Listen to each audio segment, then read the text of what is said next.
Talk Show. Recorded live. Okay, here we go. If you got any questions, hit star 8, and we'll go ahead and get you unmuted so you can ask your question to Steve.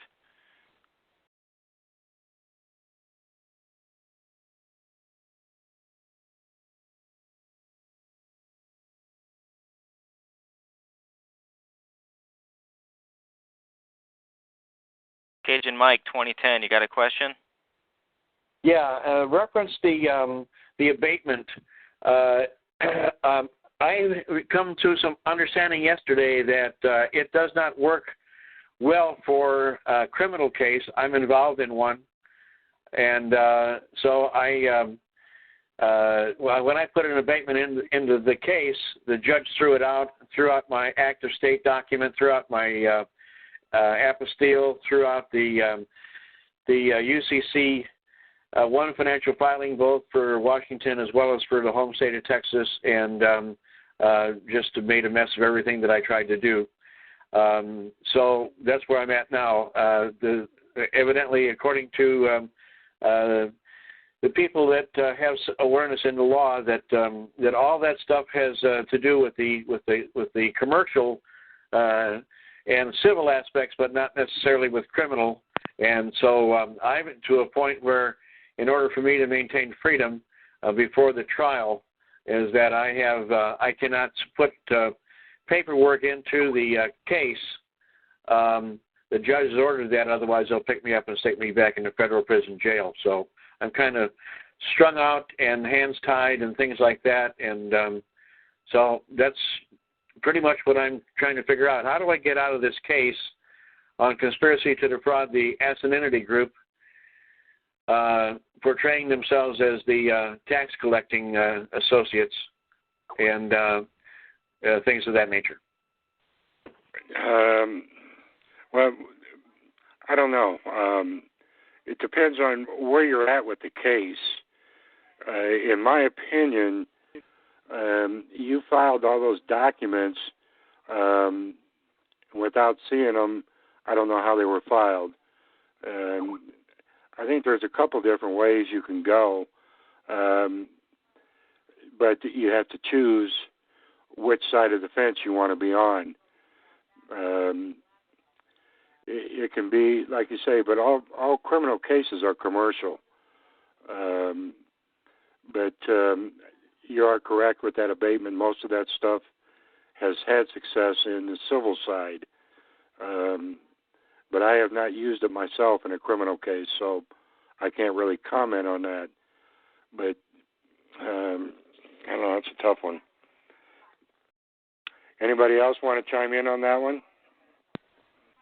Steve, I got 3 other participants that want to chime in: North Central Florida, South Central Florida, and Central California. So I'll go ahead and unmute those parties, and they can jump in. ADM Remedy is another one. Here, let me unmute that one as well. Okay. ADM Remedy, you've just been unmuted.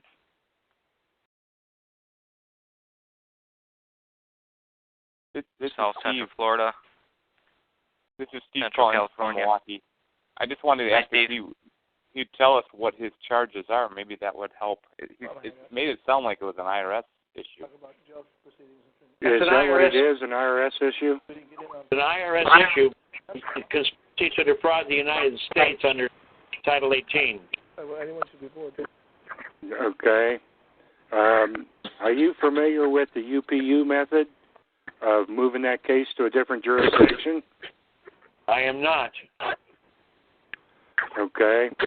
There's some people out there that are using this. I have used it myself successfully in the past, but it seems to be resurrected here lately. We were using this stuff 3 and 4 years ago, where you take the 3-cent stamp. Now, if this is a criminal case, you would put it on the back of the documents you received from the Internal Revenue. Put your autograph across that 3-cent stamp with blue ink. Then on the front of the document, on the top right-hand corner, you put your Social Security number with no dashes in gold. Use a gold pen or gold ink.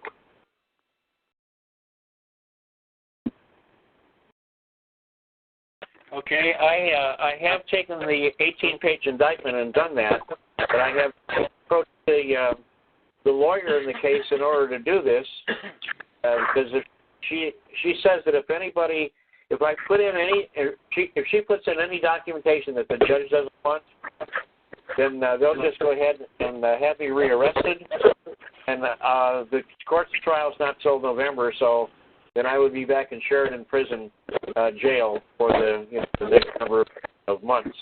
So in other words, they've already decided the case because you've got an attorney. They forced the attorney on me. I liquidated the attorney very early before I submitted the documents. Then I submitted the documents. I didn't go to an arraignment. That was probably bad advice by an ex-judge. Anyway, I didn't go to the arraignment, and then put in all those documents. The documents went in with the bill of lading to go into the court drawer for the particular case, and then at that point they issued a bench warrant. 20 days later, I was gone. Okay. Well, see, first of all, they can't make you take an attorney. The minute you take an attorney, you're declared incompetent, and they're going to do what they're going to do because their first responsibility is to the court.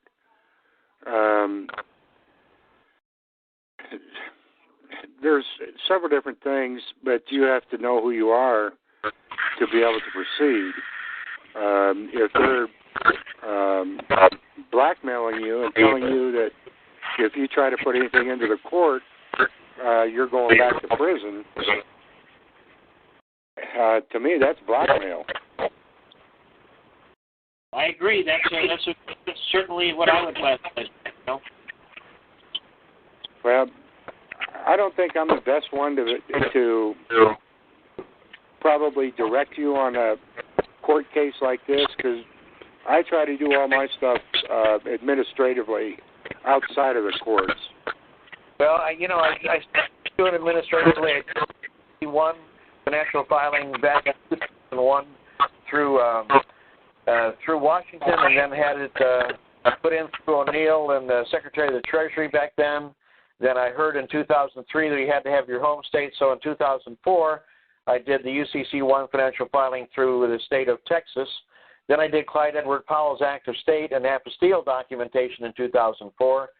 And those were the documents that I believed that I had separated myself from being a United States citizen clearly by those three documents, and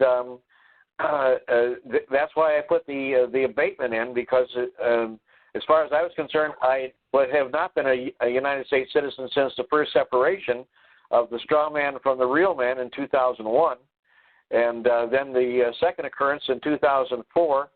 And then with the apostille and the Act of State document on the Hague Convention, then as far as I was concerned, I had been removed from being a United States citizen, and of course all these government entity operations preclude that if you're not a United States citizen, that this stuff doesn't affect you. So what they've done is they've ignored the fact. And so I'm in the land of stuck right now. Okay. I think. Go ahead.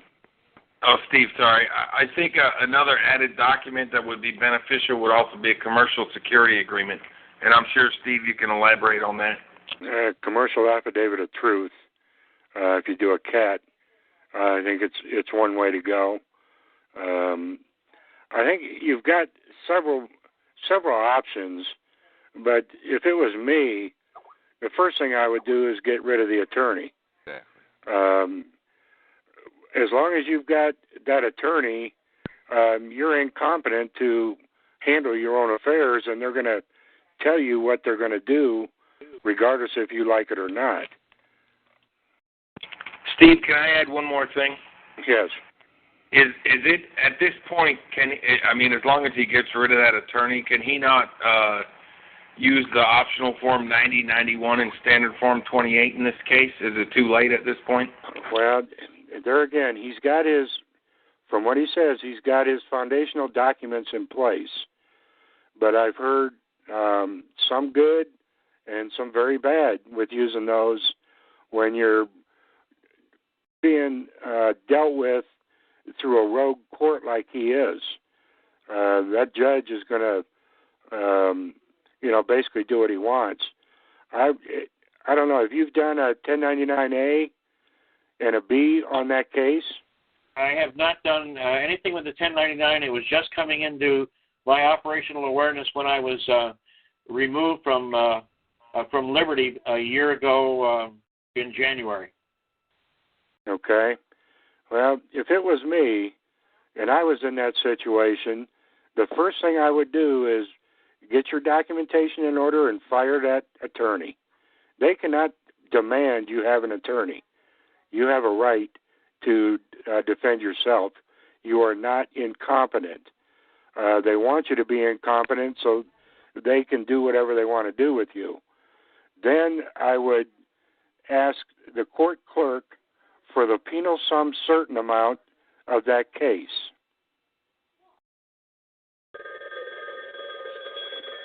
Those are great ideas. I agree. But you've got to get rid of the attorney, and you've got to put a complaint against the judge and get him removed. He's a biased judge. Yes. You've got to get him recuse himself. He needs to get the 1099A, the 1099B into the case, along with a cover letter, which is a letter of advice that explains to them how to process that payment, and because all they're asking for is for you to settle the debt. It's not an administrative or a judicial court. It's nothing more than an administrative bankruptcy proceeding is what's being performed in the courts today. All they're there for is to collect the money on the bankruptcy. Everything else they do in there is a dog and pony show. So you can settle that for closure and discharge on the case and get it into the record. Then I would file a 3949A and a FinCEN 101. Now, Greg Gentry's got a bunch of good documents and procedures to follow to perfect that in a situation where you've got a judge acting like he is. That's why I said you got to put the heat on the judge. Get a complaint against him so he's got some heat. Also complain against all of your plaintiffs that are bringing you into court. Put lawsuits against all of them and the IRS if you have to, because that puts the heat back on them, and lets them know you mean business, and then you can try to settle the debt with the 1099A. It is also not the best way to put the heat on these people to catch them in default of dishonoring your payment and then being able to file a lien against their bonds? Yes, exactly. That's why I suggest doing the 1099A, get it filed into the court record, get it file stamped, and process it through to the judge. I'd also issue a W-9. I'd hand out W-9s to everybody in that court. Yep. Hi, honey. I love you. I hope this isn't on the air. Oh, it is on the air. We love you, too. Oh. I got her. I muted her. Okay. Sorry, guys. Okay. But a lot of this boils down to knowing who you are and how to handle yourself in front of these people. It's very, very intimidating when you get in there. And they're going to do everything in their power to intimidate you and roll over you unless you're prepared. That's why I would do the 1099A, the B, get it into the court docket, and have them process that through to the judge, to the other prosecuting attorney, to the clerk of court, and I'd also issue W-9s to everybody, the bailiff, the judge, the clerk of court, the prosecuting attorney. They're going to look at you like you're some wacko, but things will start to change. Okay. You did mention something after the 3949A, which I did not catch. It was another number. What was that one? It's called the FinCEN, FINCEN 101. It's a securities fraud investigation. Because all this is about is the money they're going after. Excuse me. Yeah, and a retired judge had also put a $50 million bond into this case to settle the entire amount. They just disregarded that as well. Okay, well, did you give them instructions on how to proceed with that from the private side to the public side? He put it in, so I do not know if that was in there or not. Okay, you're saying he put it in. Yeah, in other words, he took the case number, he effected a bond on the private side that he had in the Treasury, and then sent the bond, a certified bond, into the case with a bill of lading into the case through the clerk of court. And they just ignored it? They ignored it, yes, sir. You see, I would take all that documentation, put it behind a 3949A, and then get it to the CID office in your area, along with an affidavit of non-response. Also, I do a UCC 3-603, which states, once payment is tendered, and they either accept it or reject it, it's still tendered payment. Debt is relieved. That's their rules. And then turn it over to the CID and let them do their job. Because there's a bunch of tax money going uncollected, and they're making bundles and bundles of money. Okay.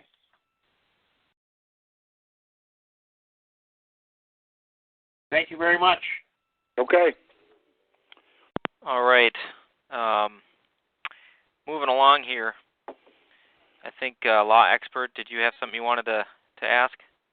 Yeah, we were going to, this is calls about the 1099 OID. Yeah. Right. Steve, Okay. are you prepared to talk about that tonight? 1099A, 1099 OID. I'm not really prepared to do the OID. We've got somebody that's pretty sharp with that. Barbara, I believe. Barbara or Penny. If I know what if she's got an account identifier. Has she come onto the call? I'm going to go ahead and hit unmute all, and Barbara, if you're on the call, I need you to identify yourself for us. Hi, bud. Okay, everybody's been unmuted. Up there, Barbara?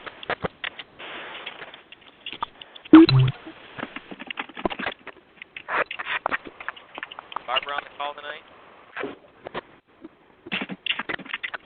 All right, Steve. Well, I'm going to go ahead and mute everybody. Of course not. Okay, yeah, mute everybody out. If you're on the call tonight, you have a question. Yeah. Go ahead and hit star 8 to mute everybody. And then I'll click Are they on? ask a question, and I'm going to have to unmute Steve once I do this mute all again. Here we go. No sé por qué la gente se...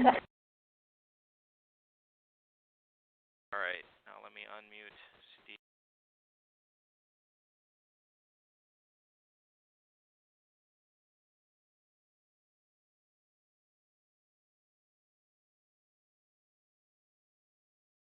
All right, Steve, you're unmuted. Okay. Also, the gentleman that was just asking him the question previously, there's a couple other forms I forgot to mention that we've used very successful in the past. They're a W-10 and B-10 form. They're a proof of loss and proof of claim. And they originally they came out of bankruptcy court. When we started using these a few years back, we were very, very successful with these because these people cannot prove their loss and they cannot prove their claim. It's like validating a debt.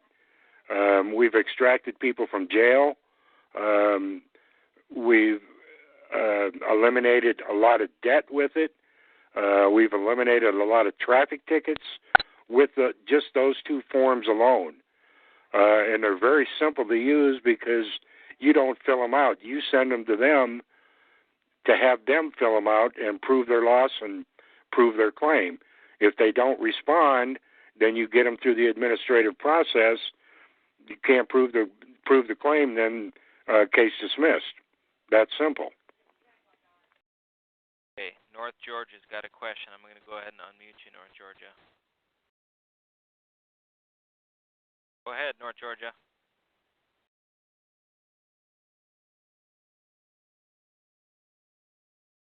Right, apparently they question or they. Okay, next one. You have to bear with me. These call-in names are pretty generic. Central California is the next one. I think that might. Go ahead. Hi, this is Central California. Yep. A couple of things.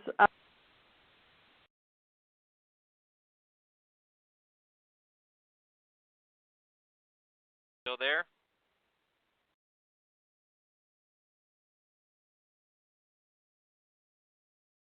All right, well, let's go ahead and go to East Nebraska and Central California. If you get connected again, go ahead and star 8 again.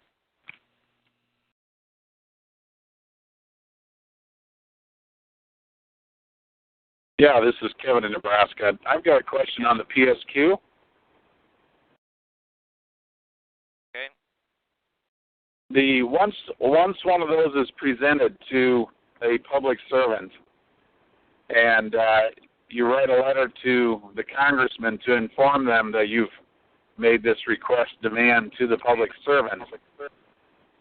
Next step to enforce this procedure, I've also sent copies of the PSQ and the letters to the manager of the public servant that I presented this to. Could you kind of take me through the steps for the benefit of all as to what one should do to go through this process, and what steps, if any, are necessary to be presented by a notary? Looks like we lost Steve here. Law expert, are you able to respond to that? Oh yeah. Am I on now? Yeah, you're good. Yeah, every document that you send has to be put in the envelope by the notary, and the notary testimony letter go along with that to show what was put in the envelope, and he can prove it, and he's going to be able to go in and testify in court that that's what's in the documents. That's what was in the envelope. He puts it in and he seals it, and he mails it. His return address is on the top as to in care of the notary and his address, and there's a note in his presentment to say that if you want to contact me about this, you have to talk to my notary. Okay, in lieu of a notary, is there any other process that can be used? Because I have not found a notary to work with here that's willing to do the steps and then end up doing a certificate of protest if that's necessary. Well, I don't know. That's their job. That's why they become a notary, and that's their responsibility. I don't know why that is. You got to put some pressure on him or complain to the Secretary of State or what have you to try to get somebody to help you. The only other way to do it is to have somebody sign an affidavit, a private party sign an affidavit. You know, it's not going to be as powerful because he's not a notary, but you can have somebody sign an affidavit. This is what's put in there, and have them testify to that if they have to testify that in court and do the follow-up work. And then have it sent registered or certified mail? Yeah, it's got to be registered, man. Yeah, registered or certified. So you got to return receipt. Okay. If it's a financial document, you do the registered mail. If it's a document like the PSQ, a certified mail is good enough. Yes. Okay. And then you follow up in 10 days and say, I still haven't received it. What kind of... Well, there's 5 steps to do to the follow-up when the first letter's written. And that's recorded on last week's call. Okay, I understand, but I remember the steps to the congressman, but what do you do to the public servant? I mean, it's almost like now you got the congressman in the hot seat, but what about the public servant? He's the one that was being the rogue agent, so to speak, in the first place. Well, if he did not respond to his request for PSQ, then there's no case because they can't come at you. They can't touch you. There's no jurisdiction. Okay. Okay. Well, let me ask you, what are you trying to accomplish with the PSQ? I'm dealing with and this was my fault for doing it in the first place, but I was doing a over the phone, not an interview, but an appeal with the IRS. And she refused to look at anything that I had submitted to her in terms of a case review. And she was acting totally like a collection agent from the first point forward. She never looked at anything. She just said, it's been verified, you owe X amount of money, how are you going to pay it? And so after 3 phone meetings with this lady, I sent the PSQ off to her and said, if this is the way you're going to be, then I want to know who you are and fill this out. And I sent a copy to her area manager as well. Okay, well, you see, what you're dealing with is a third-party debt collector, and never, ever do anything over the phone with the Internal Revenue. Always demand it in writing. Now, in view of the fact of what you've already done, what I would do is download that form 4490. Are you familiar with that? Yes. Okay, I would download that 4490 form, and I would also put a cover letter in there to request that they do a forensic accounting and fill out the 4490, and then I would put a W-10 and a B-10 form in there along with it. Make them prove up their claim and prove up their loss for collection, and give them so many days to respond. Then when they don't, then you can start the process. And anytime they contact you by phone, the first thing I tell them is say, look, I don't talk to anybody on the phone because I don't know who you are. You could be some Joe Blow from who knows where. So I don't do business on the phone. Send it to me in writing. So that's signature. That's right. Okay. Yeah, they will never send you anything with a wet ink signature that shows what you owe. And when they don't do that, then you can start the process and you got them. And when you say start the process, clarify, if you would. Debt validation process. Okay. When they don't, you give them, if you're not familiar with it, like you said, there's 5 steps involved in the process to get a summary judgment for non-response. Okay. And that's the process you would use. Okay. All right. Okay? Thank you very much. Okay. Okay, the next one in queue here just says 000, so I'm going to unmute you, and you can go ahead and ask your question. I'd like to. All right, what's your question? Is this us? Yeah, go ahead. Oh, okay. Yeah, this is a 1099 situation. Don, you wanna tell them?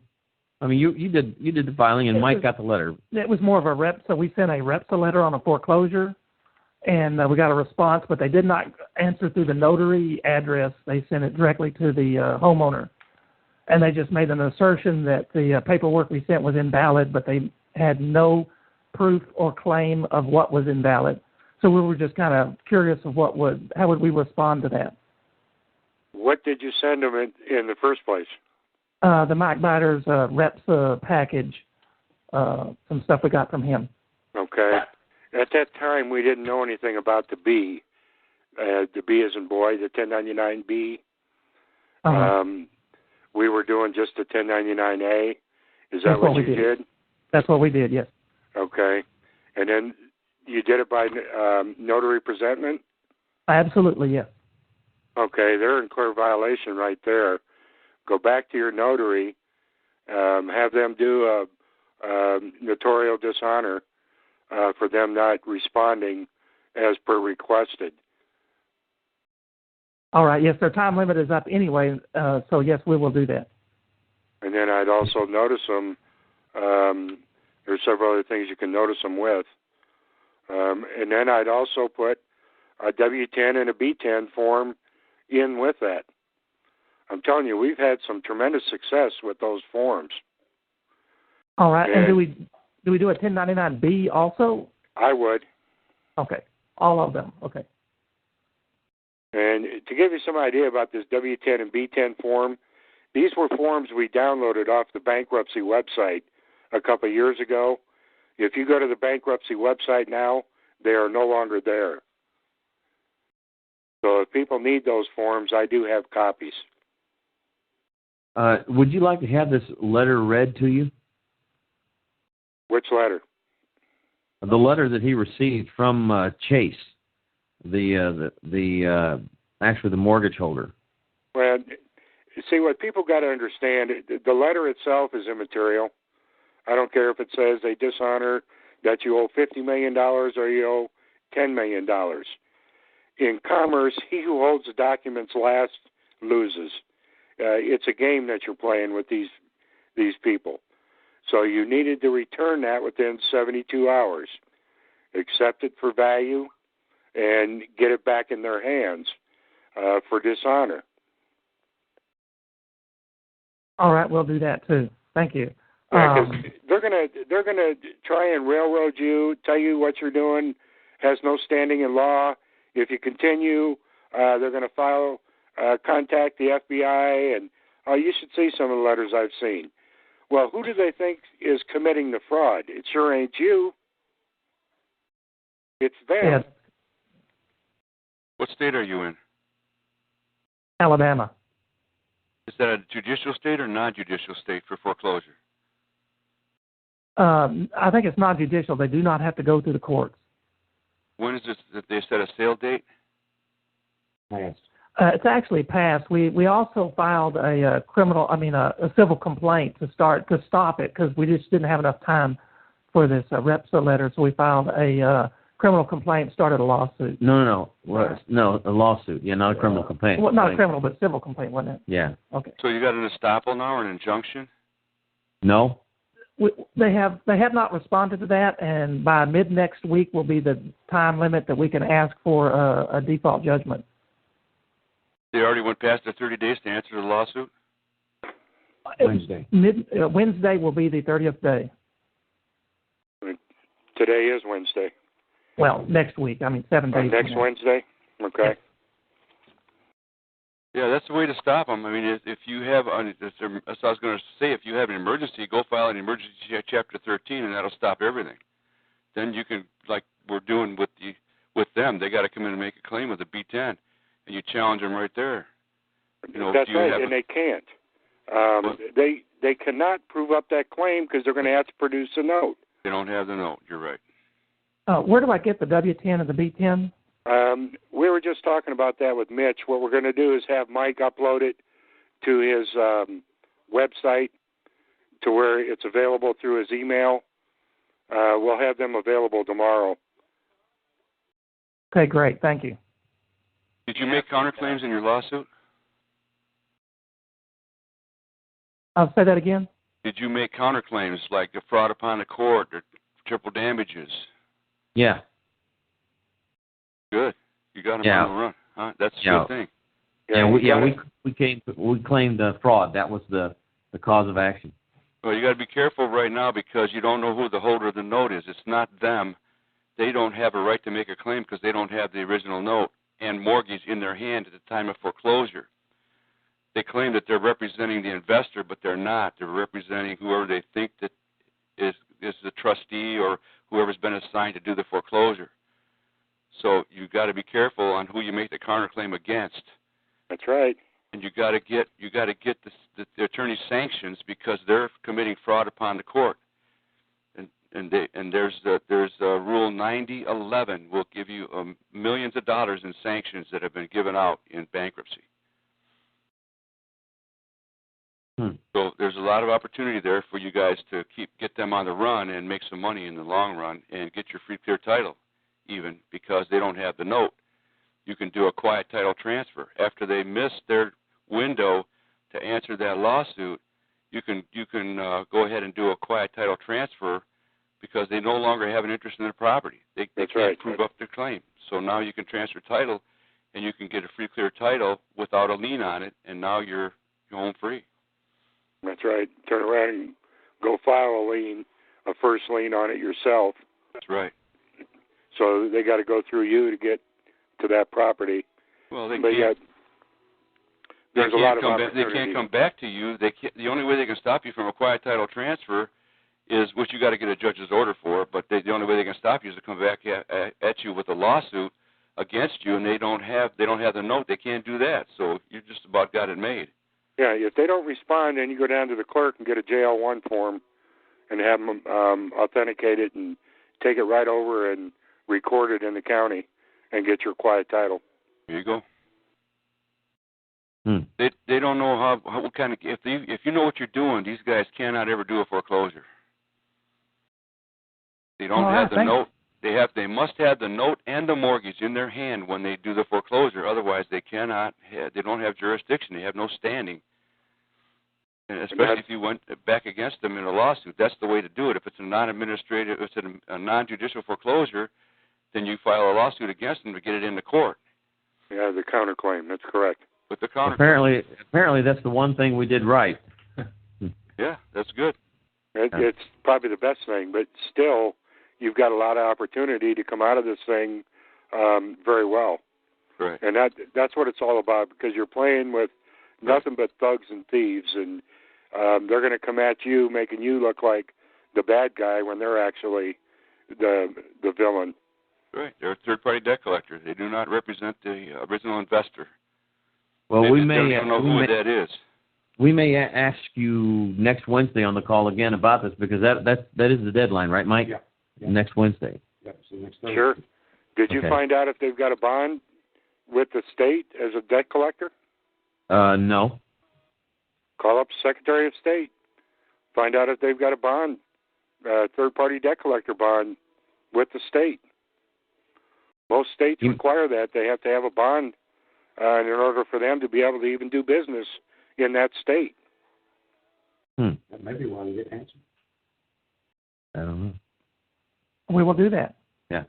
Yeah, we've had attorneys thrown out of the court because they didn't have the bond in that state. The judge says, right. You don't belong here. You've got to get out of my courtroom right now. Yeah, you're not authorized to do business in this state. You've got a lot of avenues available. You just got to start looking at what you can do, and don't get intimidated by these people. Right. All right. Thank you. Okay. All right, Steve. Appreciate it. Ready for the next one? Yeah, go ahead. Okay, East North Carolina. You're next. All right, you've just been unmuted. Hi, it's Carol from North Carolina. Can you guys hear me? Sure can, Carol. Go ahead. Okay. Well, I did have a question. I was going to say something for Cajun Mike, but since he logged off, then I'm just going to pass. So, although, wait, I do have one question about the 1099B. I don't understand its significance. I do understand the A and the OIDs, but I'm ignorant on the Bs. What? I just lost Steve again here. I'm going to try to get him back. Go ahead and mute me and bring him back in, and maybe he can answer that.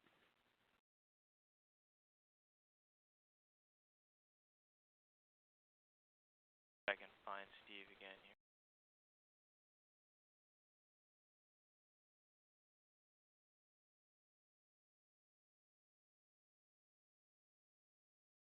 Okay, I think I'm unmuted now. Yep, you're good. Okay, what was your question again?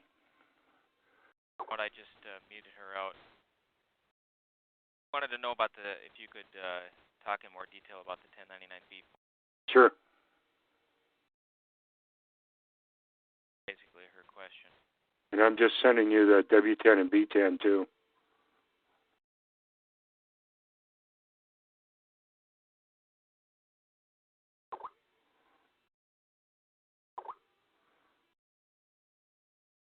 Yeah, if you want to just share a little bit about that form.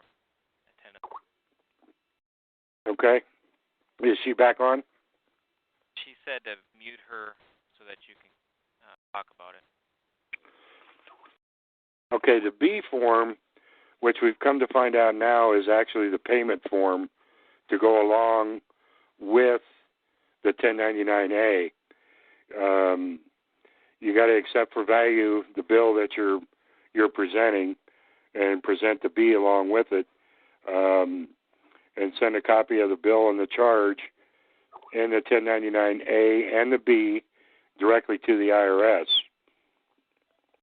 You know, it can be for any debt that you owe to any company, any court, any government other than the IRS. So you do the A and the B. And it's based on the basis that they cannot hold the asset, and they only operate with Federal Reserve notes. So they have to provide you with the means to pay your bill when they present it to you. But they refuse to. They never do provide you the means. So you accept it as an asset and then do the B to pay for it all. It's really something we've just discovered that I think has a lot of merit.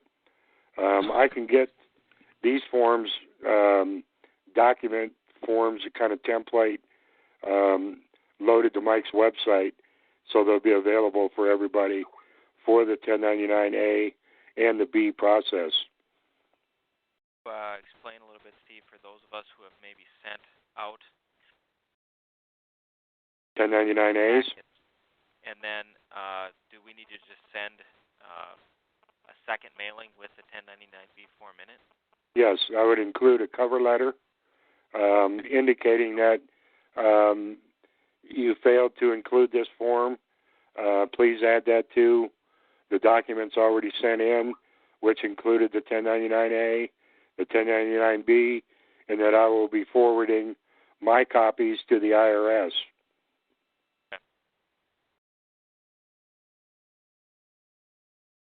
Do you have to use the IRS documents, the special ink documents, or can you just print them and use them for an No. fine? You got to order them from the IRS. You have to wait to get them. Yep. You can't file. You cannot. I get mine fairly quick, anywhere from 3 to 5 days. Every time I've ordered from them. Just waited 6 weeks. I got mine fast, in probably about 5 days. Yeah, I get mine 3 to 5 days, like clockwork. Good. Okay, Oregon, you're next. And instead of hitting next in queue this time, I'm just going to specific that I lose Steve here. So, Oregon, you're next. This is there. This is Michael. Can you hear me? Yes. Yep. Okay. Hopefully you can help me. Trying to put all this together. I, a while back, received a notice to go into an audit. Actually, it was for a business, and they're trying to connect me to the business. And I PSQ'd them. This is just kind of a follow-up question with the IRS and the PSQ. And I went through the process, recorded it and everything, and now they're back at it, and they've come back with some more paperwork from a couple of different offices for a couple different years. piling it on, saying that I owe them over $400,000. Yep. I wanted to see, is the best procedure, actually a couple of minor questions, to now PSQ these the new documents, the new letters that came in, even though they did not put any contact information, they did not put anybody's name on it. Can you imagine that? Different offices and no contact, so I'm trying to get some contact names, somebody to PSQ. But assuming I can do that, is that do I want to PSQ them? Sure, I would. Yeah, because I'm working on trying to find out who I can PSQ. But my next question would be listen, you got to send it to them and reference your case number, and it'll get to the right party. You got to do the notary presentment to make sure that what is notified is in the envelope, and then you send that to that address blank, and and send your attached letters showing them what you're trying to PSQ, and that will get to the right office, and that'll start your administrative process. You don't have to have a name. Well, I don't. Okay. Well, if you don't have one, you just don't do nothing. Go ahead and file it into that office where they sent it from. Okay. And I'd also include a W-10 and a B-10 and request a Form 4490 filled out by them. So you can play that game too. You know, they're going to send it out with nobody's signature on it because they're all operating outside their authority, and they don't want to sign up to that because you could file a lawsuit against them, and they're liable. So they do it all in secret and pretend that they're going to be a debt collector without not telling you who they are. You know, it's the IRS. Well, yeah, right. Bring the IRS to the court. Okay, so that's okay then to do it that way. I got another question, though, in regards to that. If they keep doing this, when does the PSQ process hopefully get them to stop? When does it actually have teeth that you can do something with it to? You've got finally, you're going to PSQ your congressman. You put him on the spot. Okay, that was done with the. Oh, I didn't PSQ them. No, I just sent them the documentation of the original recording. Right. You send them the documentation to open a file. Yes. And then you go to the congressman and say, "Well, I haven't heard from you, so your silence is showing me that that everything's okay and I can feel good." And then they come back at you again, and then you go back to the congressman and say, "Look, they're still coming after me. Now it's your turn. You get a PSQ, and now you're going to be in trouble for all these felonies and violations." Okay, I see. Okay, well, I think that I'm not sure what else to ask. I think that'll cover it. Thank you very much. Make them prove up their claim. Like I said, I'd include also a W-10 and a B-10. Good idea. Great idea. And where does one get those documents? They're on the website. They're on Mike's website. All those documents are there. The whole PSQ and last week's call. You can record it and listen to it. You need to email nmrphs@gmail.com. Okay. I probably have it because I requested a bunch of documents last week, so I probably have it in my... We haven't had any new documents uploaded. I have a couple that Steve just gave me, and I'll make sure those get out there. I don't know if they probably won't be available until tomorrow sometime. You got to put hello in the subject. And I did that, so I must have them then. Okay. Yeah, they're in there. Okay, and then I've got it. Thank you very, very much. You have to order the B-10 form. Steve, you said you got to get that from the IRS website. Is that correct? No, I've got the W-10 and B-10. Yeah, 1099s you got to get through the IRS. The 1099B form is what I was. Yes, you got to get from the IRS. All right, beautiful. All right, the next caller is from Central California. Central California, you've just been unmuted. This is Esther. Can you hear me? Yes. Yes, we can. Hi. I tried to ask these questions before, and then there was no response, and I thought, and my phone wasn't working. So I don't know if I've asked this yet or not. Connected. Did you hear what I was asking before? No, go ahead. Okay. We have received today a copy of the injunction against the enrolled agent that was, I was wondering if anybody has seen that. Yes, I have. You have. I was just wondering if maybe Barbara or somebody that is involved heavily in the OID process could address that at some point. What's going on with that? I mean, we're not quite sure what to expect now because part of this injunction includes her releasing a list, of everybody that has gotten services from her in the last 3 years. So I don't know. Sure. We're anticipating additional contact, and I have no idea what it's going to be. So. Well, we just gave you some of the tools to use, the PSQ form and a W-10 and B-10. Right. Okay. Now, I don't have the website, I don't think, that I need to go to get these. I did get the email address from last week, and I've downloaded quite a few of the copies so far, but I don't remember seeing a W-10 and a B-10 in those. Esther, I think I emailed them to you, your sister? No, I don't think my sister would be involved. Okay. I do have a Skype address. I've got you on Skype now. Okay. Well, yeah, I talked to some lady that called me yesterday that was explaining about this. No, that wasn't me. She told me she was your sister and used your Skype account, Esther. You know what? There was somebody named Esther that contacted me today. Because my Skype account is actually Tarzan's mama. Interesting.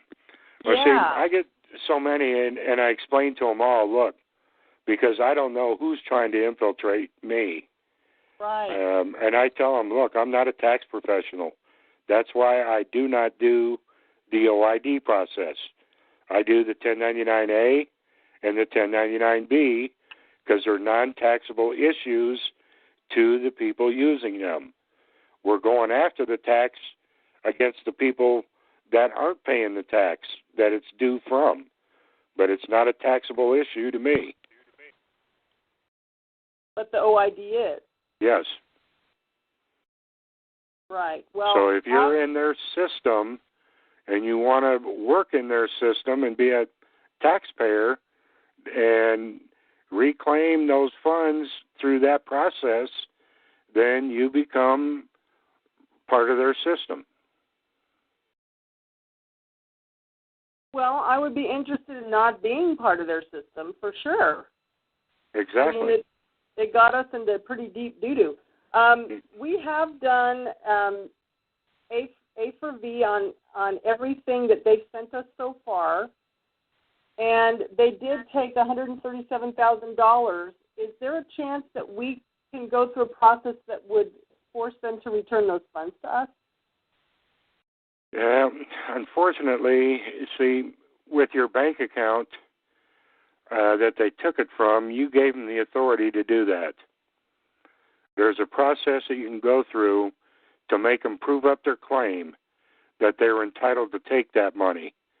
And if they send you anything that tells you have a right to an administrative hearing, accept that administrative hearing.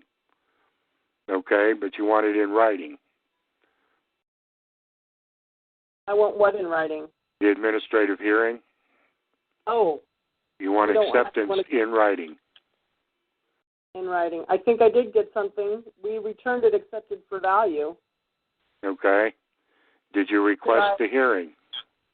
Okay, so basically send it in and request a hearing in writing. Yes, and make them prove up their claim. Make them prove why they took the money they did. You know, not with all the jibber jabber and all the things that don't matter. Make them prove up why they had the authority to take that money back. If there was something wrong in the process, it was done by an EA, of theirs, an enrolled agent. Right. Correct? Correct. And that enrolled agent accepts the responsibility for that filing. Right. Okay? So now they're trying to put the responsibility back on you. But that's why you went to the tax professional. That's right. Okay. But I would send in that W-10, B-10, request the administrative hearing, make them prove up their claim, and ask them for a Form 4490. That's a detailed accounting, request of forensic accounting on that file, signed in wet blue ink. Now, will it come back signed in wet blue ink, or do I need to request that they do that? Is the Pope Catholic? Okay. Gotcha. Okay. Wet blue ink. Okay. My other question was, is there a chance on a call in the near future we can go over the mortgage debt relief again? Because I came into the calls after that had been addressed, and I'm not even sure if we're qualified because we're not in foreclosure, and our loan is only 2 years old. Okay, I just got an email from Esther that says she's on the call. Hold on here, on Skype. Okay. Now, I had Skyped you earlier and asked you if you'd gotten this injunction or not. Okay, this lady, her name is Demarius. That's not me. Okay, she's in Florida. Her sister's name is Esther. Huh. Okay. Not on the call as Demarius. Okay. I don't think. Well, Steve, on the W-10 and B-10, what is Mike's website? You said I can go get them there, right? Yeah, we'll have them there tomorrow probably. But Esther, if you want to Skype me, I'll send them to you right now. Okay. Don't forget, I'm Tarzan's mama. Okay. That's actually my horse, just so you know what that is. Okay. Very good. Okay, thank you. Alrighty. Okay, next caller, North Central Florida. You are unmuted. Hey, I have a question for the young lady that was just on about the OID and them taking her money out of her account. I guess it's a two-part question. Part one is when the money, if I'm understanding this correctly, she got her OID money and they took it back. Is that correct? Yes. Okay, when the money entered into her account, how long did she leave it? Did she not withdraw it immediately? And part two of the question is when she refers to she, as far as in that situation, who is she referring to? Her processor, or you understand?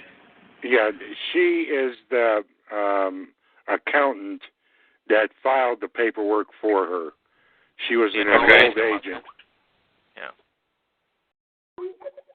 Okay, and then I guess we'd have to get her back to find out part one of the question, so no big deal. I think that if she didn't withdraw it right away, that might have been a little bit of her own doing. Anyway. And we tell the people this all the time. You know, you're dealing with issues like this. They send you money, get it out of there and get it somewhere else. Right. Because you don't know what these Gestapos are going to do. Yeah, that was my fault. I left it there. How long did you leave it there?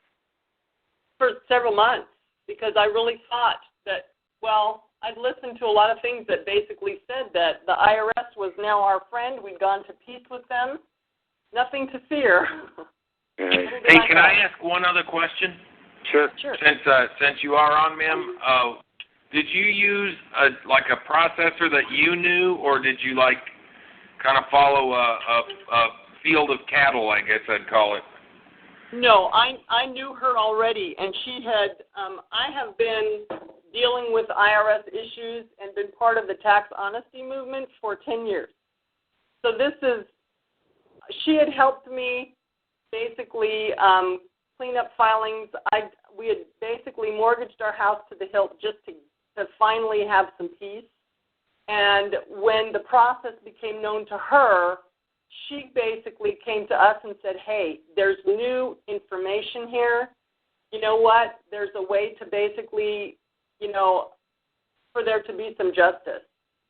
And according to this injunction, she's fighting them every step of the way and standing behind the process. But they're coming after her, basically trying to invalidate everything. So, my understanding is yes. It's empty threats. It is. Okay. And then John. Say again. Hello? Has she put the 1099As in for anyone? Because I understand she did not do that in her process, and I have talked to that lady myself, and she was never doing A's. I don't know. I don't know what she's done. If you read the complaint from the state or government or whatever you want to call them, Treasury. There was no mention of 1099As. I don't know if that's because they didn't want to reveal it or if that she didn't. So I don't know if that's relevant or not. No, it's like reading the newspaper. You can only believe 1/10 of what you read. Yeah. Because, like Mike says, the only thing I look at is the top 3 inches of those documents. Whatever else is in them is immaterial. Well, something that was interesting, too, is, they're addressing her in all caps under the defendant, but in the body of the injunction, it's upper and lower case. Does that mean anything? But she's contracted with them to be surety for the all caps name. Okay, but even her company name, I won't say it, but her company name is even in upper and lower case in the body of the document. Is she incorporated? It's an LLC. Uh-huh. Well, I think they're following grammatic rules in the body and in the introduction, salutation, and Said memorandum of law. right. I think in the body is irrelevant. Okay. Well, evidently, Sam was on the call last week, and it sounds, from what he said, he is doing work for her. So I'd be real curious to find out, where that's going and whether or not he's able to. Okay. Hey, Matt? Yeah. Tina's trying to get on the call, but she can't get unmuted. I need to know what her name is on the call. Okay. And if it's a generic name like Arizona or California, it's going to be trial and error to try to get her unmuted.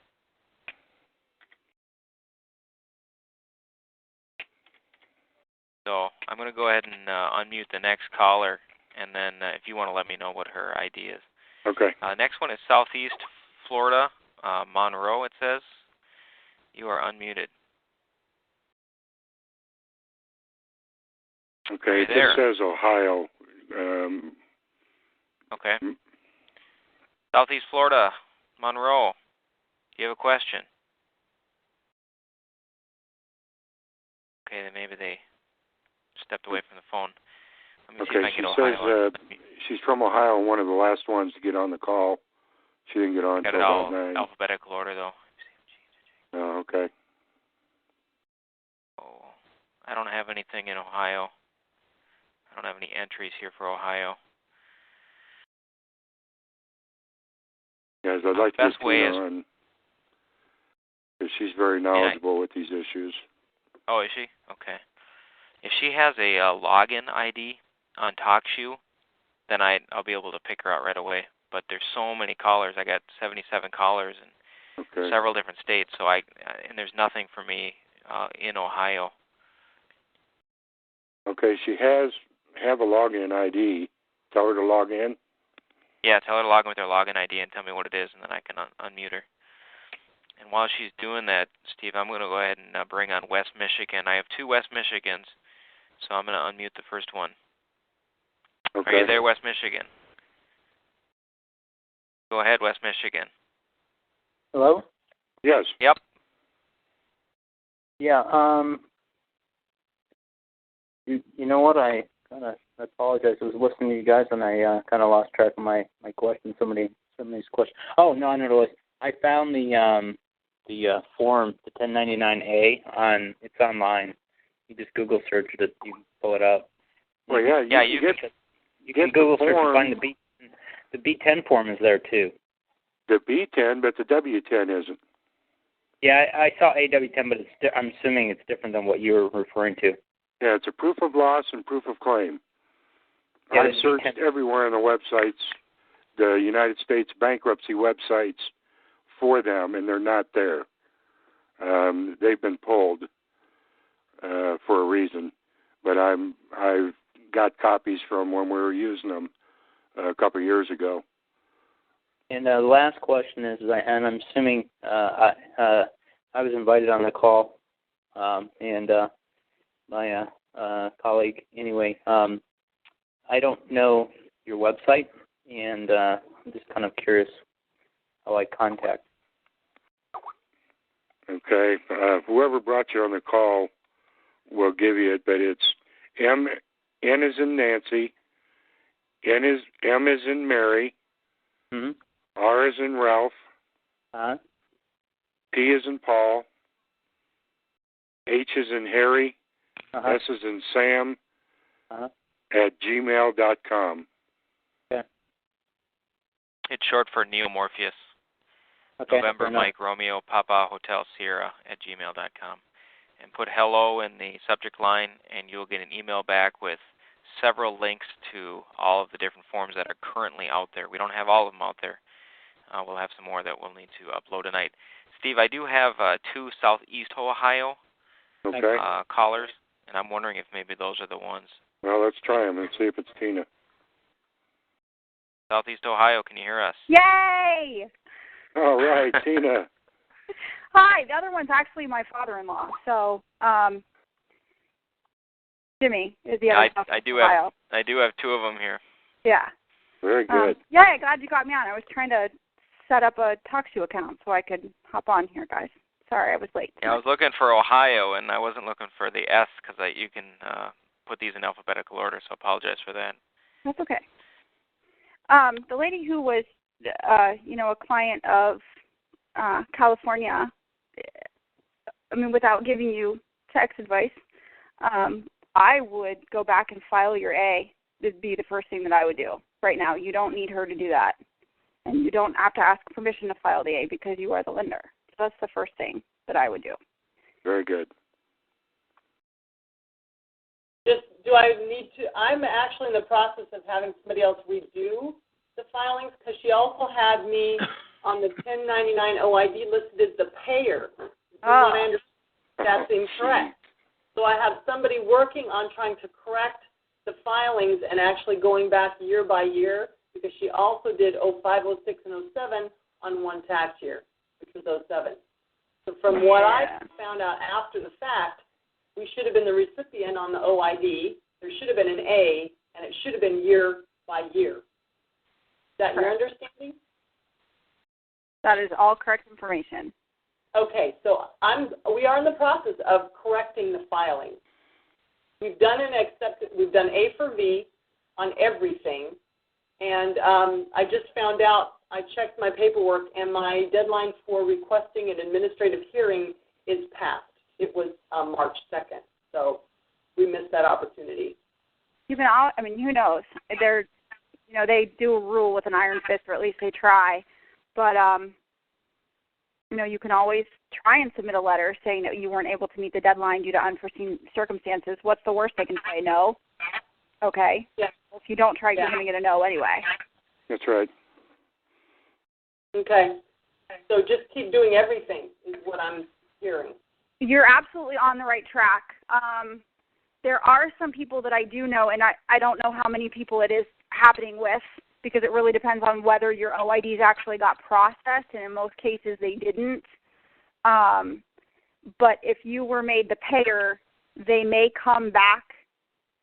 The amount that they're coming after you for, is that what you got the check for, or are they coming back for the federal taxes withheld amount? Because as you as a payer, you're actually the withholding agent right now.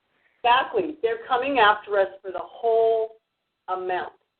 Well, that has to do with because you were listed as the payer, and when you're listed as the payer, you're the withholding agent, which shows that you are actually withholding the tax, and so they come back to you to get it.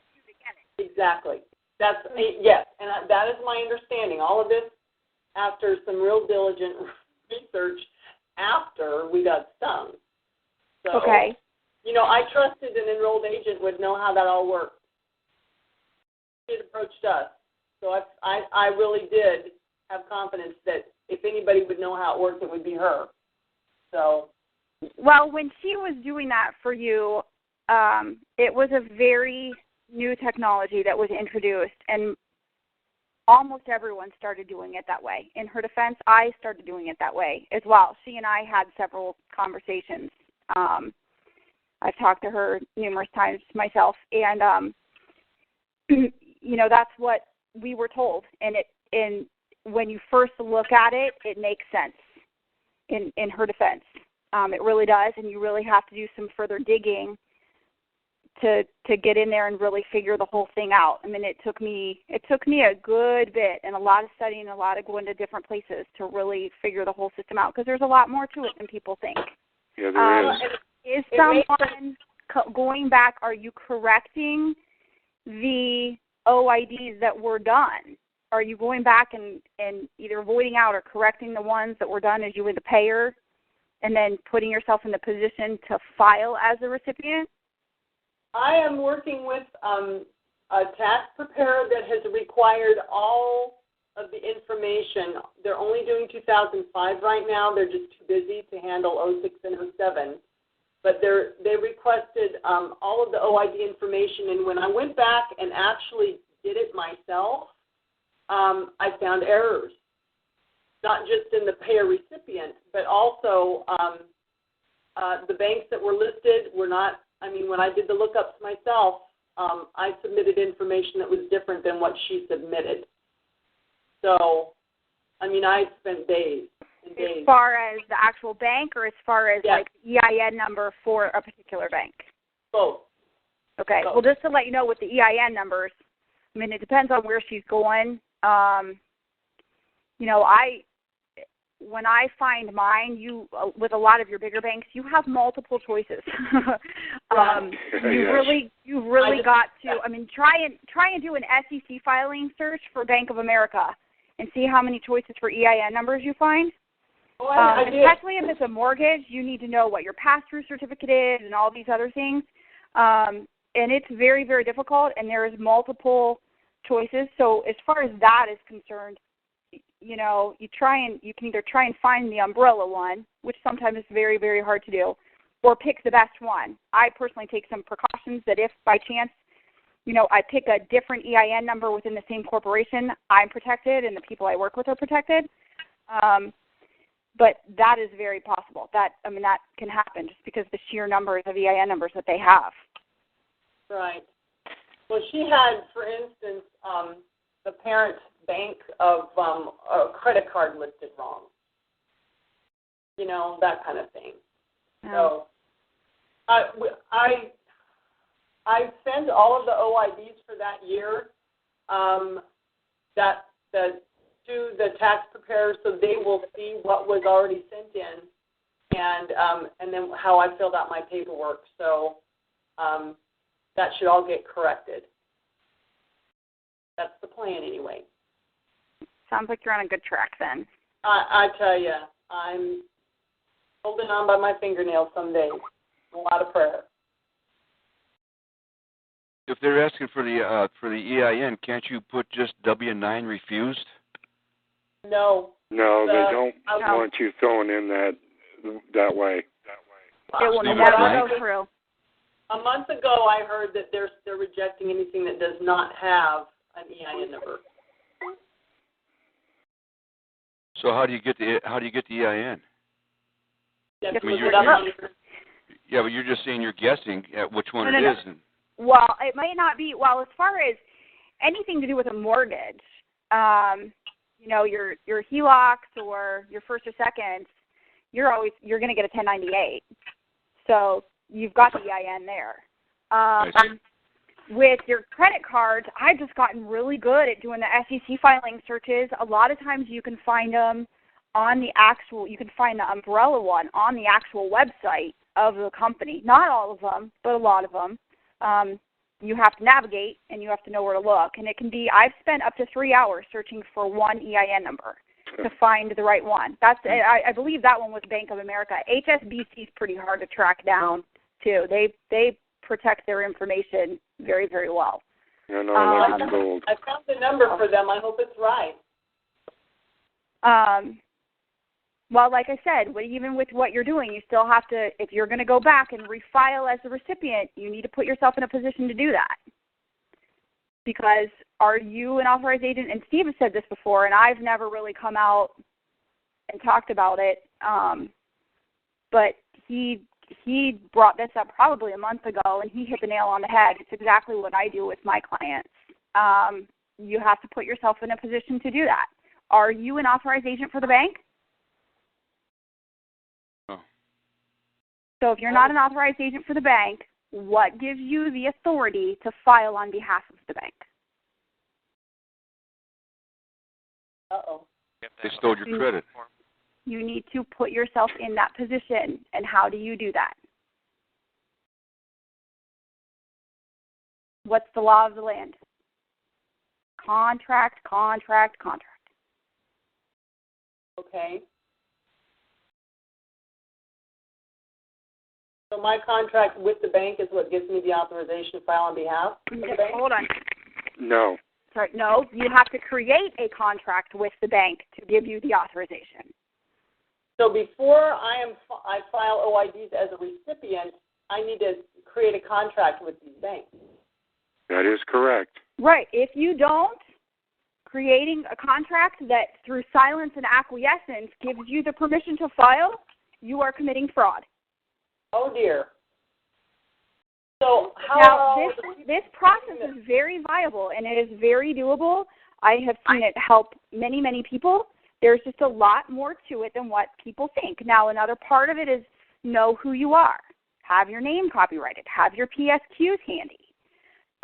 But you also, if you're going to defend what you're doing, you need to understand what you're doing. Right. And there's a lot more to it than just slapping some numbers on a paper and sending it in. Oh, I know. Is there help available to, oh, shoot. Yes, there is. It's called the self-executing power of attorney, and you get them in dishonor. Once you get them in dishonor by not responding to your self-executing power of attorney, it gives you authority to file on their behalf. Right. I do mine a little bit different. I don't do a full-blown self-executing power of attorney just because, to me, to get something that doesn't have limitations, at least mine has limitations as to not make the bank freak out. Because if I were to get one that's just completely self-executing power of attorney, I could go do whatever I wanted in their name. And I just... No, we tailor it. Okay, you tailor. Well, I haven't seen yours. I wasn't exactly sure. But mine is very tailored specifically for, it has all the filing information per year for the years that the filing is going to go in for. And it only pertains to the issues at hand. The issues at hand, exactly. Yeah, you got to be real careful how you execute that self-executing power of attorney. We've had some situations where they tried to attack us for fraud, so we tailor it very carefully. But it is possible, and we have got them in that situation, and we have used it successfully. But we leave it for people like Tina, who is the expert. Oh, don't call me an expert. Please. I am just a regular person who studied a lot. Evidently.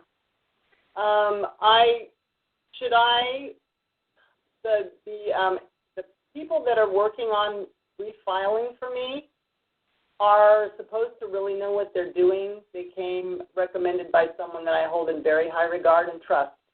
And I guess I should ask this question of them. or is this something I need to do on my own, or they're going to basically kind of help lead me through that before the filing's done? I would look over everything they're doing based on your past situation to protect your own interest. Right. The internet's full of all these gurus that are out there selling all this stuff and all these processes, but have never done it themselves. And they're telling people what to do, how to do it, where to do it, but give me $500 and then go tell me if it works. Well, yeah, I feel like I'm in the experiment for people that haven't stuck their own neck out. At least Teresa stuck her own neck out. Yes, she has, and there's several of us that have, and we do our due diligence, and we don't bring anything out that we don't do ourselves or haven't tried ourselves. I will not give out any information to anybody based on a whim or this should work, because it's done nothing but get people in trouble. Our whole philosophy is to help the people that need the help, not to get them in more trouble. Exactly. So are there people that are actually filing the correct way that are basically getting refunds and the IRS isn't coming after them again? Yes, I'm one. There's not a lot of us, and right now I'm swamped trying to. I've got more people to the deadline for 05, and with my process it takes a while. And just to let you know, actually, if you want to send some info to this website, you ready to write this down? Yes. It's form90, FORM90 @yahoo.com. That's a. Are you there? That's a. Oh, sorry, I was reading the Skype. That's a generic website that we have, but it's as I got an email, it's virus related for anyone who's not authorized to use it. But that was a joke. Anyway, my father-in-law's a jokester. But if your people aren't, well, because I told him if I give this out, we're going to get 50 million emails. Look over whoever you're working with and find out if they just actually file. If you need some help with the notary default process, I have some people that I use myself that know what's going on that might be able to help you just with that part. They don't do any of the tax stuff, but they actually do the notary default judgments specifically for this. Okay. So if they're not going to help me with it, then you can get me some help. Yes. Great. Thank you. I can direct you to someone who can. It's the same people that I use. I've got a group of about 5 notaries here. I myself am one, but I can't do it obviously for the paperwork that I'm working on. So I've got 5 others here that I use that are very, very skilled with notary default judgments, and we do it for every single one of our clients. Okay. So this is that's the process I need to use to get the self-executing power of attorney to be able to file as a recipient. Yep. Okay. So are there any more parts of this process that I wasn't aware of that you think of? The A, filing the 1099-A and getting the authority to file on behalf of the bank are the 2 biggest keys. Okay. Other than that, everything else, I'm sure the people that you're working with probably have that, especially, if they're professional tax preparers, they probably have that all handled. But they may not be aware, all these other things, especially I call it the NCDM, Notary Certificate of Default Method. So that's what I'll refer to it from now on as. People in the public world, like CPAs and EAs, don't understand private laws like NCDM and getting private judgments and how those private judgments, pretty much anything in your private trumps anything in the public. They don't get that because they're in the public. Okay. So they're depending on how much they know, they may, there's a lot of people who just learn enough to go through the motions to actually prepare the filing for you, but they don't understand the full concepts behind it, and they don't understand the private side of what's all working and how to get the private judgment to give you the authority to do it. Okay. Thank you. You're welcome. Right. Matt, can you unmute Chris? And there's a guy in Florida that's been trying to get on about this 1099B. South Central Florida, you've been unmuted. Hear us. Hello? Hello, is it Chris? No, it's not Chris. It's Jason. Okay. Hi, how are you guys? Pretty good. What can we do for you? Good. Yeah, similar situation. Actually had AFS prepare 3 previous years, and I am working with another diligent service that's well versed in the process. I'm in a little bit of a different position.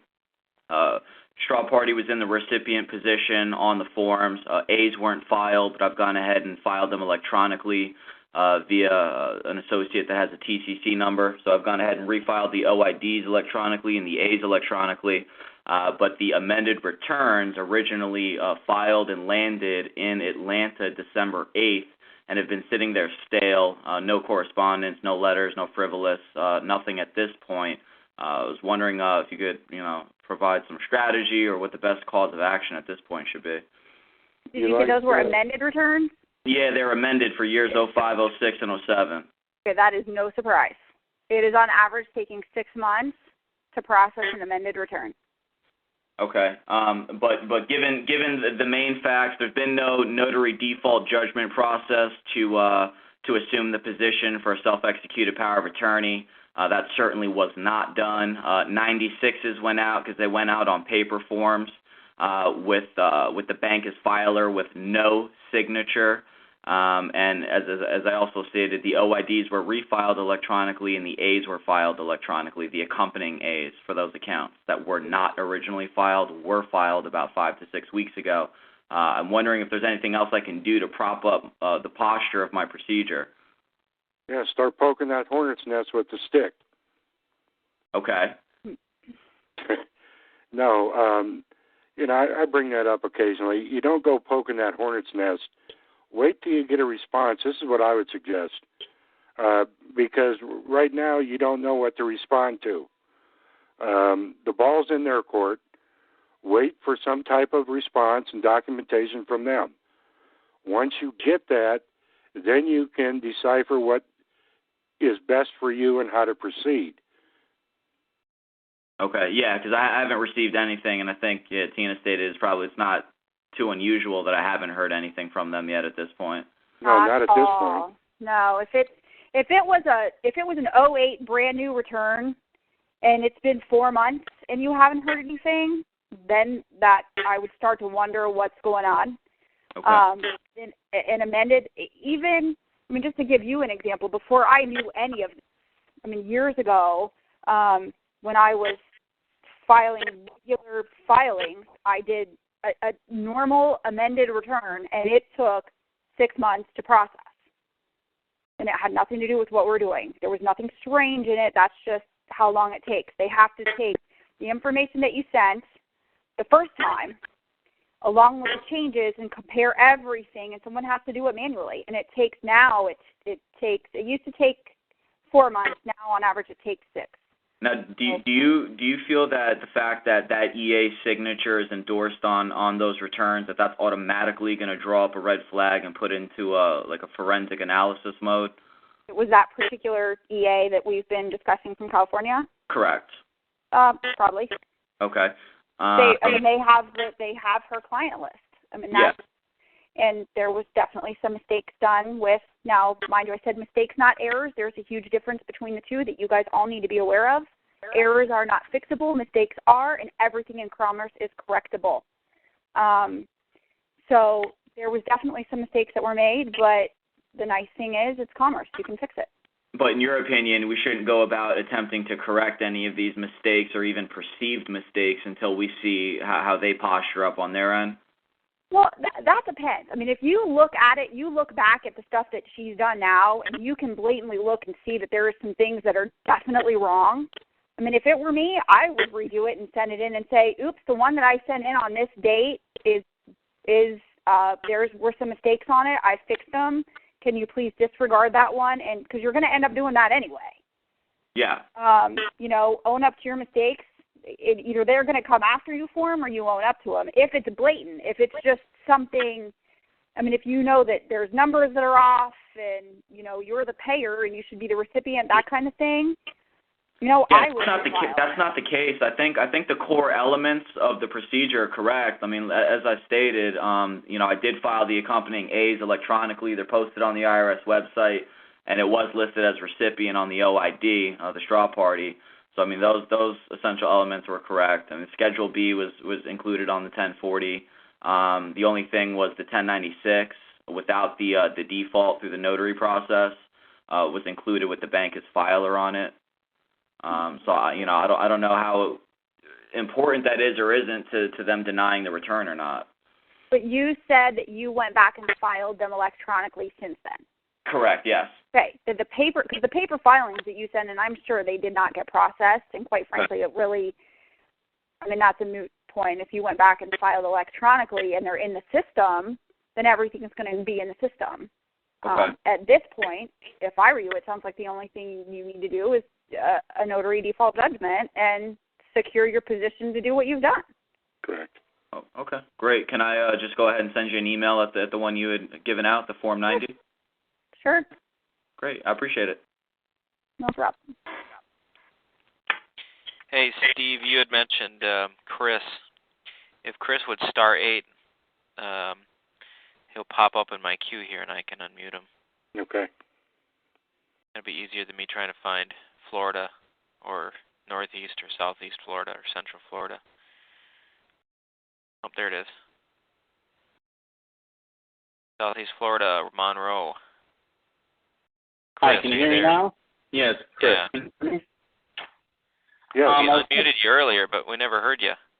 Yeah, I did speak, but I didn't hear me. On the 1099B, can we go through it step by step? Because I'm sure there's some tricks in it that they have. You want to cover that, Tina? Me, you know what? I have not done as much research on that as you have because I've been swamped in what I'm doing, Steve. Sure. So you go right ahead. Okay. Probably learn something. What do you want to know about the process? Where are you at, and what's it for? All right. I'm in the 1090 and A stuff that I'm doing with Mike with other people. So if this is something that we need to incorporate into our entire system, of course, that's something that I want to know. Plus, I have a friend of mine who's also in jail, and I think I'd spoken to you one time with Mike where you said that this is good for being able to barter the body. So yes. There are two reasons I need it for, and I go it step by step so I do it correctly for both processes. Okay, that's a little bit more detailed process. Chris, what you need to do is get a hold of me off of the show, and I've got some things that have worked for us that I'll be glad to share with you, but we need to cover them separately. If you want to get with Mike, Mike will get a hold of me, and we'll see if we can address those issues. I'm heading to court tomorrow morning trying to extract a guy who's been unlawfully detained with some new processes, and we'll be able to report if we see any success. Okay. This particular gentleman, just so you know, has been in jail for about a month with no charges. So there's no penal sum that you can put on a 1099A. And he's now being put in a psych evaluation, even though, he had 2 psych evaluations before he went into court. But they said, hey, we want you in our psych evaluation anyway. Well, it's their way to declare him incompetent. Does he have an attorney? I told him to fire him, and he did. Okay, that's what they're doing. Because they fired the attorney, they have to come up with a way to declare him incompetent so they can take over the role as beneficiary in that courtroom. And see, what people don't understand is equity is paramount in the law. If that judge tells me I need a psych evaluation, well, Judge, you need a psych evaluation as well. So when yours is completed, I'll be glad to take mine.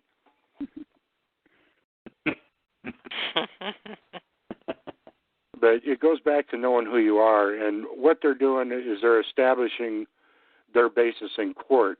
Now, there is a penal sum certain. You said that you haven't been able to give that. Yeah, nobody knows anything. The clerk of the court knows nothing. The judge knows nothing. It's like nobody knows anything. They don't want to tell you anything. Well, then you requested. What state's he in? Well, the court happens in Buffalo, in New York, but then he was shipped to Ohio, and now he's in Massachusetts. On what kind of charge? It actually stemmed. It was one thing led to another, but it started with the Liberty Dollar, that he tried to buy a hot dog with a silver Liberty Dollar coin. I'm sure. I don't know if you heard of Shane. Yes. All right, him. And yeah, okay. So it went from one thing to another, and just escalated into so many other charges that it's ridiculous. But he hasn't been charged with anything because he hasn't done anything.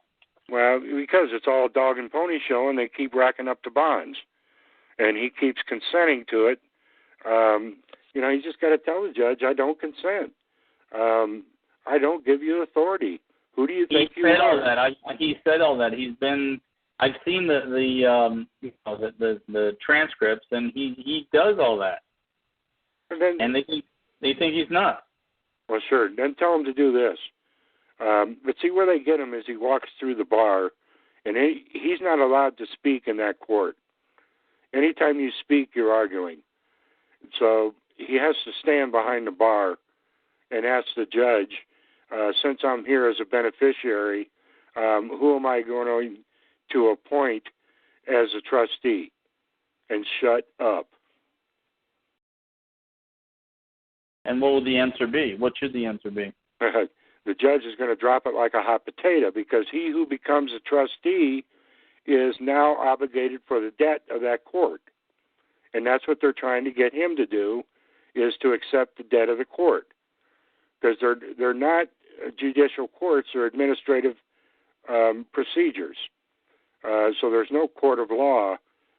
He's just up there refereeing everything in bankruptcy. It's all a dog and pony show. And they all want to get their cut off of the bonds. Well, they can't do that if he is the beneficiary. They can only do that if he agrees to be the trustee. When you agree to be the trustee, you accept the charges, and now you're on the hook for all that money and all those bonds. All right, so you say, since I'm here as a beneficiary, judge, who's here as a trustee? Yes. And if they don't respond, then tell them to ask it again. And if he doesn't respond, then you tell him to say, well, Judge, since you don't respond, I take it that you are now going to be the trustee, so I hand the case to you for closure and dismissal. Okay. What is the website that Mike has, or you guys have? You keep saying website, but you didn't give me an actual website. Yeah, you want to give it to him, Matt? Yep, I'll spell it phonetically for you. It's an email address at gmail.com. It's N as in November, M as in Mike. Yeah, I have that, Neo Morpheus, but you don't have you said website. Well, he meant email address. Email address. Yep, and I think you're supposed to put hello in the subject line, and you will get an email back with about 15 to 20 different hyperlinks that you can. Yeah, I have all the ones that Mike sent me. I just need the newest ones that you guys got. If you got anything with 1099B filled out template, like you said. I do, and I'll have it to Mike for him to have on there tomorrow. Yeah. Otherwise, you can. Also, the W-10 you said. Yes. All right. That one I just pulled up on the web. That's Dependent Care Providers Identification and Certification? No. This is in bankruptcy. Well, that's what W-10 is. It says tenant care provider. Yeah, see, they've changed it. They've pulled them down. What they are is a proof of loss and proof of claim. Well, B10 is there. B10 is there. Okay. But and I know the B10's there, but the W10 has been either removed or moved to a different location so you can't find it, just like Section A of the Notice of Levy. Right. They also took down, believe it or not, they took down, because I asked somebody to go see it as an actual bank act, and they took it out, part of it, and they took out Section 27, 28, 53. Yeah, the good parts. Yeah. Yeah, but I've got the original, so I don't care. All right, so the 10999B you'll have tomorrow. Yes. I'll send you a whole packet on the A and B process, how to use it for court situations, how to use it for paying bills, credit cards, any type of a debt. And could I just Skype you my email address? I got it. It just popped up. We'll get it to you. Right. Great. Thank you. Okay. All right, Steve. We got one other caller here from Southeast Texas. I'm going to go ahead. Okay. South Texas, are you there? Yes, I am. Thank you. My name is Albert. Go ahead. My name is Albert. How you guys doing? Good. Listen, I've got a very serious question here because I'm serious, I suppose. If a person is in prison, what can I do from the outside to try and help him? What are you trying to do? What do you want to do? I want to get him out. Well, if we knew that riddle, they'd be knocking our doors down. We've got some things we're working on, Albert, to extract federal prisoners, and I think we're getting pretty close. Oh, good. Well, this guy, I consider him a great man of God. He's a teacher, preacher, and he just went into prison a couple of months ago. He, I guess they got him for taking out $9,600 out of his accounts several times, so they got him on that charge. And you say taken out of his account, right? Out of his bank account. You have to report when it's $10,000, and he was taking them out at $9,600, $9,500. He probably did it several times. In fact, his name is, so that you guys would know, his nickname is Dr. Dino. And he is a very, very powerful guy with stuff that he teaches. And his name is Kent Hovind, Dr. Kent Hovind. And, I've been trying to contact him for 2 years, but the guy probably is swamped just like you guys are in his little arena. He argues a lot with professors that are teaching Darwinism, and he disproves it. That's his thing, and brings out the gospel at the same time, But anyway, he just went to prison. He was sentenced in January, and right now they're trying to drag his wife in, too. So I was just wondering if there's anything I could do that, because this guy doesn't know any of this. Probably never heard of it. Well, see, that's the problem. It's hard for you to do this type of paperwork on behalf of somebody else to extract them from the Gulag system, because you're dealing with big money, and they're not going to release that big money just because you file a document. It's not going to happen. There's a procedure we're following, and I think we're getting pretty close that we've got everything nailed down. And it boils down going back to the trustee and beneficiary of the case. And one thing we weren't doing in the past was firing the attorney that was involved when they got sent up in the first place. I think that was one of the missing links that we weren't doing that we're doing now. But, when we have some success in this, we'll sure bring it out, because we know a lot of people that are being unjustly being put in these situations, and unless you've been behind bars, you don't understand. I've been behind bars, I tell you that. So, there are some of us that have that understand that. And, especially the ones like myself that were railroaded. So, yeah, we're doing everything we possibly can. Well, I've been listening to you guys. This is new to me. I introduced myself to you, Steve, a few weeks ago, I guess. Yes. A couple of weeks ago. Anyway, I'm listening, and I do understand this. I've been involved in this a long time, and I understand pushing the paper and being careful of what you write in. My question is, because I heard you state that you should have your copyright of your signature already submitted. 13 years ago, one of the I guess one of the premiers of this was teaching how to do that, and I was just wondering if that's still any good, because I did do that. I submitted one right here in my own county. Not only my signature, but I also did my name. I mean, the entire package, Well, your copyright is good, okay. But in Texas, a lot of your documents are only good for 5 years, and you got to refile. Like the UCC 1-207 has been changed. Is that correct? Well, yeah, it's 304 now, I believe, but it's still referenced. It's still reserving your rights. All right. So the UCC 1-207 that I submitted with the Secretary of State. That's fine. Good? It's still good? Yeah, it's good. Okay. That's good to hear. Now, you guys are talking about 1099, and I'll digress, and I'll just listen. Okay? And I appreciate you answering me. Sure. And just so you know, there's a lot of things that we're working on that we're not sharing with people at this time until we can confirm that it's actually going to work. No, I understand.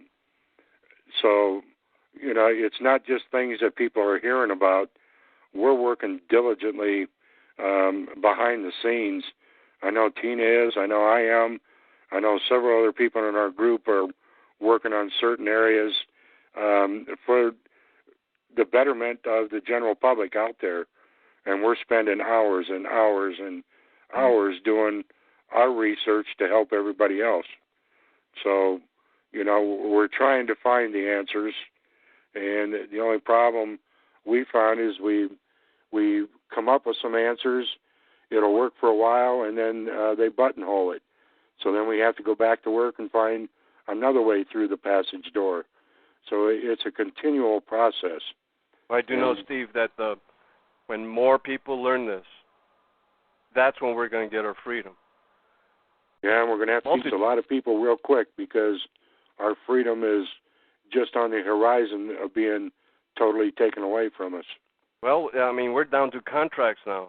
I mean, that's where we're at. Everything else has been lost. Yes. We're at contracts. That's it. So the more we can spread this across this great nation, not just this state, but the nation, then things will change. But I think it's going to get rough, real rough. That's right. Okay. I'll digress. Thank you. Yep. All right, Matt, let's go ahead and take one more call. We've been on this now for a couple hours, and yeah, we're at about an hour and 50 minutes. We got M. Jones 46. It's our last one. Here we go. Hello. Hello. Hi. Hi, Steve. How are you? Good.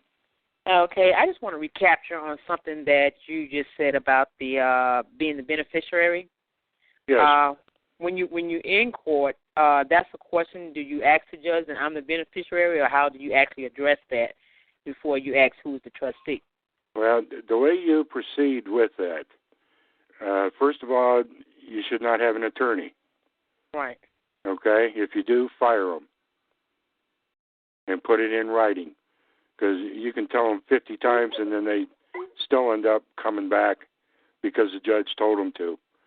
But then what you do is you approach ask the judge if you may speak. Or ask the judge if you may say something. And he'll say, well, sure. Then you can ask him, Judge, since I am here as a beneficiary on behalf of the defendant, I wish to know who is going to stand up as the trustee.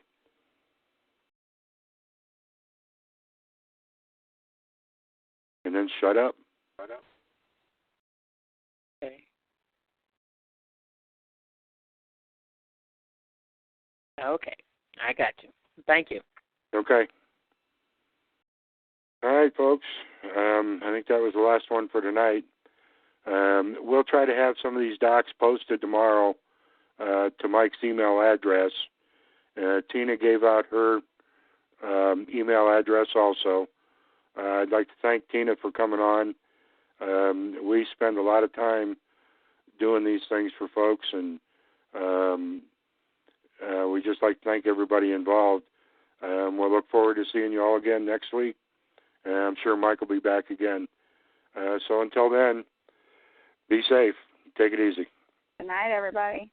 Good night.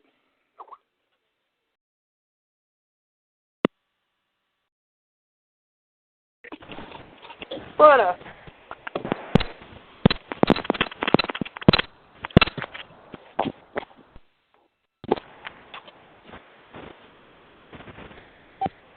Mm-hmm.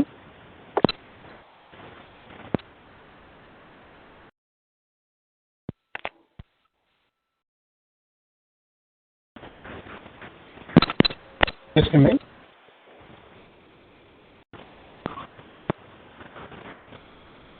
Well, you want to hear my theory, or do you want to hear absolute fact? I mean, I have my theory. Well, I don't have any facts, but I have theory. That's the best I can do. I think we're out of there, huh? Well, yeah. Well, I think I mentioned this to you before, a couple of months ago, but maybe not. But my understanding is the certificate of live birth is, I guess you could say, evidence of you being placed on their books as collateral from the day you were born until you were 18. And since they put you on their books as collateral, basically establishing a prepaid account, because obviously they made billions on you being placed on their books for those 18 years. Plus, it's also evidence of you being born on the continent as a national. And because they took all the money away from the nationals, they had to pay all the bills. And because that's evidence of you being born here in the republic or one of the state republics, now they got to pay all your bills. So then why can't the 000 account work? I'm not saying it doesn't work. I'm saying you accepting that contract, you accepting the terms of that security, which is anything that's a certificate is a security.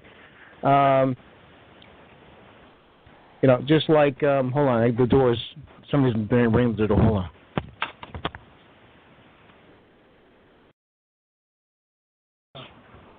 Yeah, while I was in the shop working, I was thinking rabbit hole all the frickin' time.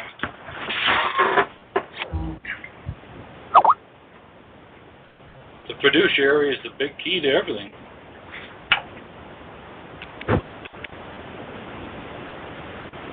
Yes,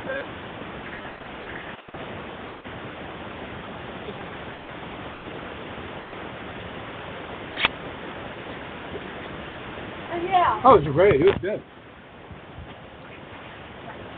That's why I was thinking rabbit hole all the time. All right, I'm back. Well, again, just what I deduced, I could be wrong, I could be right, but because of your being drafted, so to speak, as property of the U.S. corporation, because you're incompetent, your parents were incompetent because they were U.S. citizens, therefore you are a child, which make you equally incompetent. They had to take care of you. They had to put you on their books as their property. So at age 18, unfortunately, everybody takes the wrong direction, and signs up for benefits and continues that state of incompetency, my understanding is if you flip that certificate of live birth over and assign it to the Treasury, pay to the U.S. Treasury, then that basically is a prepaid unlimited account for them to pay everything because it took all the golden coin.